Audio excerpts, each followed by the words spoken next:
Welcome to Tardisian Files.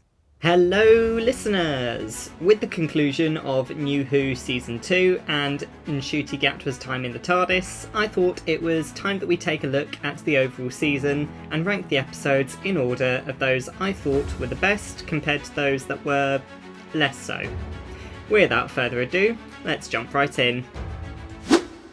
First up on this list, it's Joy to the World.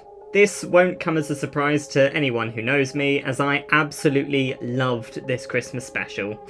From the Time Hotel, to the return of Villain Guard, to the Doctor's year on Earth with Anita, to Joy's grief driving her to save the day, and turning that despair into one of the purest symbols of hope and joy in human history, this episode had me weeping with Christmas wonder. I haven't watched a Christmas special in many years that really capture that Christmas feeling of being a child on December 25th watching Doctor Who, but this episode did it beautifully and I will be rewatching it for years to come. Next up, in joint first really, is The Well. Now, I had been keeping up with the leaks where the theory this episode would be a sequel to Midnight was a consistent theme throughout, so like any good little nerd, I researched everything I could about Midnight, combing over the episode's fine details to see if there was anything in the trailers that would hint to this theory being true. So you can imagine my delight when, in the first few minutes of this episode, the telltale sign of the planet's identity was mentioned. Galvanic radiation. The same radiation emitted by Midnight's sun. Not only was this episode chilling to watch, but the fact that the Midnight entity seemed to have evolved was incredible. The fact that Alice's deafness turned out to be an airtight defence against the entity's full influence over her as its host, and also effectively creating a dead-end trap for it, was also a very welcome change from the previous dynamic where Sky Silvestri in Midnight was completely enthralled to the entity's will. Then of course there's the enigmatic ending of this episode. Did the entity finally escape Midnight? Let's hope we don't have to wait another 17 years to find out. In third place, we have the Interstellar Song Contest! This episode made me cry 1,000 times over. First, when the audience was ejected. Second, when Belinda panicked and Cora comforted her.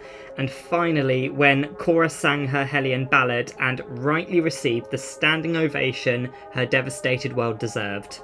Not only were there some absolutely smashing cameos from Rylan Clark and Graham Norton, who honestly only added more wonder to this fabulous contest, but also we got a glimpse of this Doctor's dark side when he willingly weaponised hard light to punish Kid before Cora and Belinda stopped him.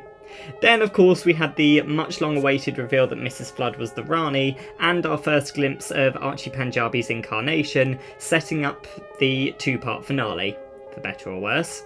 Next up in fourth place, we have The Story and the Engine. Perhaps not the most exciting story in the season, but it didn't need to be. The episode followed a format not often used in Doctor Who, where the episode explores stories from both the characters' lives and from their culture, with characters taking turns to tell the stories, eventually leading to Abina telling a story and using the nature of the story engine to weave the Doctor's hair into an escape map. Not only did I love the cameo from Jo Martin as the Fugitive Doctor, ensuring that the Timeless Child arc is still relevant in New Who, but this episode also explored themes of heritage, history and identity, and the importance of storytelling being universal for all of these things. Then, of course, there's the subplot of Belinda's elderly patient who survived because of her willingness to sacrifice time with her grandmother, ultimately for that patient to come back and sincerely thank her for her selflessness. It's moments like these in Doctor Who that really make an episode worth watching, and I thought it was absolutely brilliant. In fifth place, we have The Robot Revolution. This episode grew on me after a while because when I first watched it at the time, I did think it was a bit cheesy, but then I actually reviewed it in an earlier episode of the podcast, and I realised that this episode was actually quite clever in how it introduced new audiences to Belinda, to the Doctor, and how the resolution involved a long-established time travel rule to defeat the AL generator, the Blinovitch limitation effect. Admittedly, I did find the plot a bit difficult to follow with the amount of times the time fracture was used in the episode. That's not to say it didn't make any sense, because in a confusing roundabout way, the timeline does work. It just got so many loops in it towards the end that I did get dizzy thinking about it. In 6th place, we have Lucky Day. Now, this episode is lower down on the list for several reasons, because while it was nice to have a Dr. Light episode that explored UNIT and Ruby's life back on Earth, I can say hands down that I absolutely loathed the original timeline version of Conrad Clark. No shade to Jonah Hauer-King, who played this role immaculately, but as intended, Conrad embodied pretty much everything that people don't like about high-profile, far-right-leaning individuals who weaponise social media to spread fake news. Not only was it hate-inducing to watch the good name of units be besmirched and their staff endangered by angry mobs who are equally as hateable, but to see Ruby's heart get broken in the cruelest possible way after she admitted that her time with the Doctor left her with some mental scars was just horrible. Now, I do think that both Ruby and UNIT should do much better to vet people before letting them into their lives or organisation, but one can forgive that when they saw just how low Conrad was willing to stoop in order to push his narrative of the world.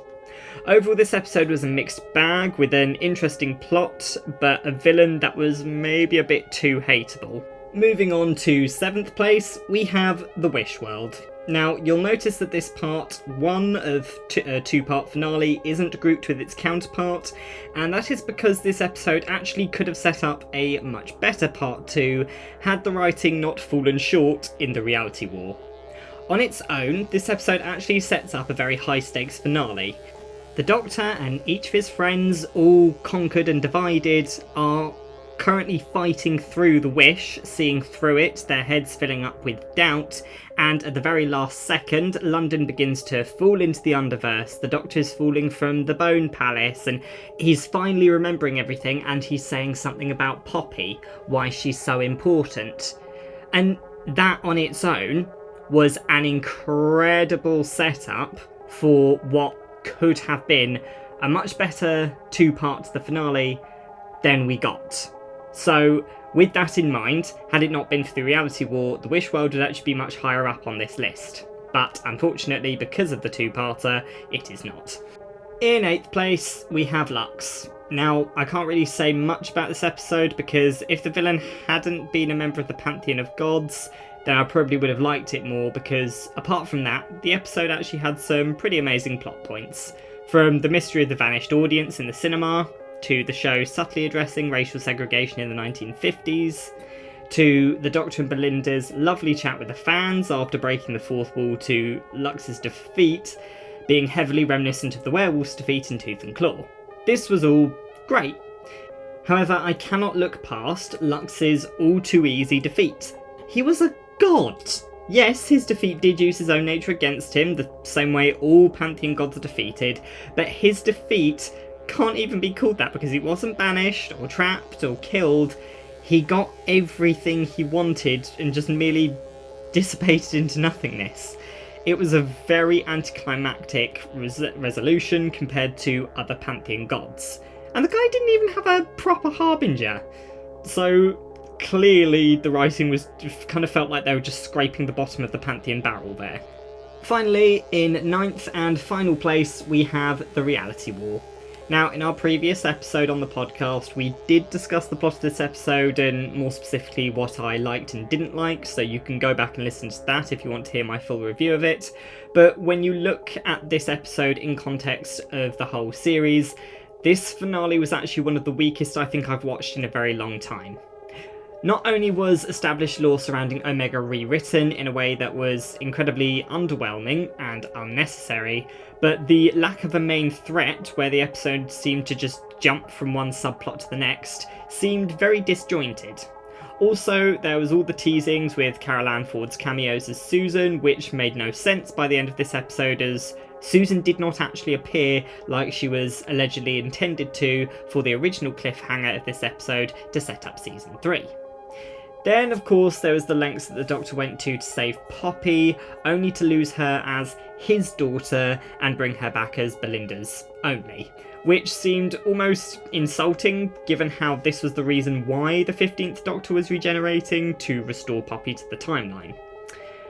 Overall, despite all the build-up throughout the previous 2 episodes, the reality war did not live up to the hype surrounding it, and quite frankly, should have been split up into at least 2 episodes to really flesh out and make room for the subplots to develop more naturally than they did. Overall, this season was a bit of a mixed bag, with some really wonderful episodes and some massively underwhelming episodes. The finale of this series definitely did not live up to my expectations, but that aside, it was still an exciting season for Doctor Who, and I particularly look forward to seeing what Billie Piper will be getting up to as the 16th Doctor in Season 3. What did you think of this season of Doctor Who? Let us know in the comments of your favourite streaming app, or in the comments section for our social media posts for this episode on Instagram and TikTok at Tardisian Files Podcasts. We also have a Blue Sky account now under the handle at tardisianfiles.bsky.social, where we will not only be posting about new episodes, but we'll also be using it to engage with our lovely viewers to hear more of your ideas and feedback.